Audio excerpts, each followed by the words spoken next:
গণহত্যা চালানোর পরও ক্ষমা না চাওয়ায় আওয়ামী লীগের রাজনীতি করার কোনো অধিকার নেই। যাদের কোনো অনুশোচনা নেই, ক্ষমা চায় না, তারা কিভাবে রাজনীতি করতে চায়? বিচার না হওয়া পর্যন্ত আওয়ামী লীগের নির্বাচন করার কোনো অধিকার নেই। মানুষ তাদের ঘর থেকে বের হতে দেবে না।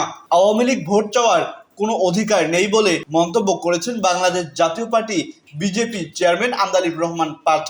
শনিবার রাজধানীর ইঞ্জিনিয়ার্স ইনস্টিটিউটে বিজেপি আয়োজিত স্বৈরাচার থেকে গণতন্ত্রের পথে সংবিধান সংস্কার প্রস্তাব শীর্ষক আলোচনা সভায় তিনি এসব কথা বলেন। আন্দালিব রহমান পার্থ বলেন, আওয়ামী লীগ সহ যেসব দল গণহত্যায় জড়িত বা সমর্থন করেছে তাদের নিষিদ্ধ করতে সংবিধানে বিধান সংশোধন প্রস্তাব দেওয়া হয়েছে। আওয়ামী লীগকে নিষিদ্ধ করার জন্য সংবিধানের বিধান থাকা উচিত, যেমনটা হয়েছে জার্মানিতে। না হলে সামনে আবারও এ ধরনের রাজনৈতিক দলের উত্থান হতে পারে। মানুষের জন্য সংবিধান, সংবিধানের জন্য মানুষ নয়। ভবিষ্যতে যারাই দেশের ক্ষমতায় আসুক, তাদের আওয়ামী লীগের এই পরিণতি থেকে শিক্ষা নিতে হবে। এ সময় দলের পক্ষ থেকে সংবিধান সংশোধনের কয়েকটি প্রস্তাব রাখেন পার্থ।